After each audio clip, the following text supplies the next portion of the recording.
there's an increase, as I've said, over time. The salary inflation in India is quite high. It's 11 to 12 percentage points above what is happening in the U.S. and its nearshore partners. There's a high infrastructure cost. Power and water doesn't flow out of the spigots and the sockets on the wall in India like it does here. As a result, you have to put in place sophisticated power generation and battery backup scenarios. To give you another example, the operation I ran in Bangalore had two 1-megawatt generators running from diesel and half a megawatt hour battery backup in order to supplant the lack of power coming from the national grid. Just another indication here which talks a bit about some of the graft issues there. We also had to install quite a sophisticated filtering system to take the water out of the diesel, because if you water down diesel, you get more money for water than you would normally do. So you have to filter your diesel in order to run your generators, and run your generators in order to run your system. So significantly higher infrastructure costs than one is used to bearing here. And of course, as time's gone by, competition for people becomes very high, so staff attrition grows. Another interesting aspect of the culture is that, generally speaking, they never say no to an opportunity. So one thing to worry about here is, if you ask a question, be sure you're getting the answer to the question rather than they are reading between the lines and giving you the answer that they think you want to hear for the question. So in general, they never say no to an opportunity. Travel's hard. Travel's hard to get there. Planes usually arrive early in the morning and leave early in the morning. When you get into travel around India, it's not set up for the sorts of travels we're talking about. So a lot of hard travel for managers and technical resources backwards and forwards. If you don't travel and you don't become part of the team, that further decreases productivity in your outsourcing activity. Now, government bureaucracy is very, very slow, very, very slow. And as a result of that slowness, they've put together the SDP program to cut through many of those difficulties and package them in a support suite to help the offshore outsourcing organizations and business in the country. So they have responded to that. But if you go outside of those limited areas, you'll find it very difficult doing business there. And moving to culture clash, my experiences of the culture there are that they are very much different, 180 degrees away from the culture here, and that takes a lot of getting used to. It's a very interesting culture. A lot of personal development goes on when you try and uncover it, but it's very, very different to the way we do business here. And of course, unfortunately, as in many countries of the world, graft is ubiquitous. Every potential transaction you have to perform with respect to buying or selling, getting a license, importing a product, or getting some sort of license or permission to do something is an opportunity for corruption to occur.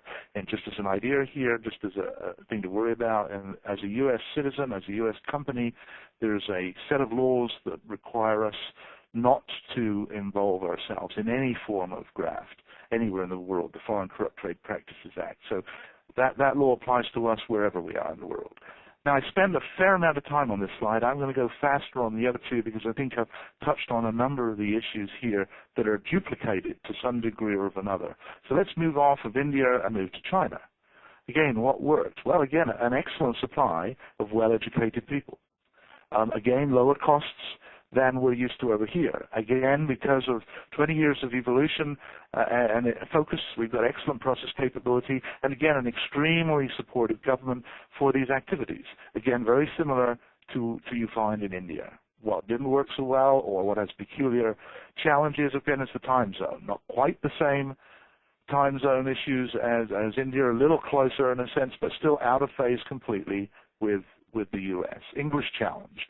The issue with India being a native English-speaking, and many schools teach only in English, whereas in China, English is very much a second language and leads to a lot of issues related to that. Again, similar salary inflation. Again, significant cultural differences, slightly, again, different than the Indian culture, but very definitely in the middle of Asian culture. Never say no to anything. And this is part of the culture, that you never say no So again, when you're trying to get an answer to a question, you're trying to get a commitment, you need to look and read between the lines yourself to understand what are they saying. There's a lot of deference to management.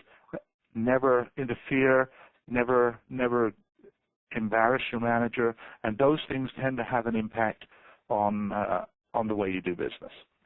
Again, unfortunately, a huge amount of graft and corruption throughout the country, so you're again led back to those same types of issues. So now let's move away from an Asia and move over to a European perspective. Let's take Poland as a representative country. A lovely country, Krakow, a beautiful city. What works? Well, again, you can expect, there's a lot of focus in Western Europe on education, and you get well-educated people, a good supply of those well-educated people. Engineering and science is a very important area for East and West in that regard. Lower cost again, those costs are starting to grow, and again, because of learning on the back of all that great work that's been done over the last couple of decades, excellent process capability, excellent ability to develop high-quality, high-productivity software. Again, now moving over to the challenges. Time zone challenge again. This one, again, a little closer to ours, but again, still anti-phase. I'll demonstrate that with a nice graphic in short order. English challenged. Leadership challenged. I think what I mentioned here is the attitudes that have grown up in the last few hundred years and more recently under communist rule have tended to dampen the initiative people have, and that shows in the relationships. So that has a big bearing on the cultural issues that will impact the way we work. Graft, but to a lesser degree. Now, if I were talking about Russia, I would have to say graft has increased significantly in the last decade or so, but not so much in Poland, but it's there. And this is 3 examples here. We have 3 different examples of doing business overseas in different places. Okay, another area I'd like to sort of context switch, if I may, for just a minute here, to a growing trend in the development arena, and that is the growing trend of agile development methods. I think what, again, has been happening in the last 5 to 10 years is a flattening of the world in terms of connectivity and an intolerance for time to take to solve a problem. So here we are with a development of methods that came along to treat that issue in particular, and they're an agile method set. There are many different agile methods, maybe 20 different flavors. Many people practice them a bit from here, a bit from there, and they place together or put together their own custom software development life cycle based on agile. But the basic characteristics are the same, and that is they are rapid, they are very customer-driven, and they're designed to be very high value creation.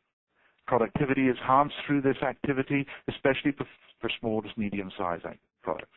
And it's a perfect fit with the service leadership focus that you see emerging today as more and more organizations attempt to differentiate themselves, getting closer and being more customer-driven.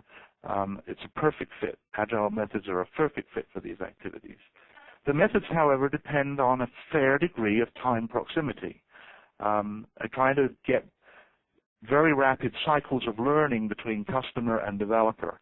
And so with the advent of instant messaging, close now includes the time zone part. So it's very important that work is done in the same time zone. And therefore, time zone proximity is becoming a very key value proposition to developing business solutions today in an ever rapid world. To give an illustration of this time zone mapping using some of the countries we've talked about before, look at this picture. In the U.S.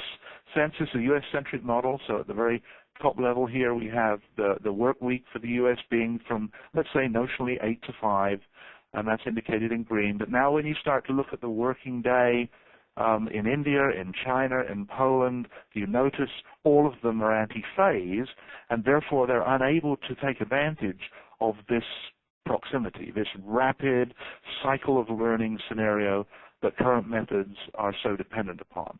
And in contrast, if you look at the nearshore partners from a U.S.-centric point of view, they would clearly be Canada, Mexico, and even further down into Latin America. But you see that the time zones are almost identically on top of the time zone for the U.S. So you get the benefit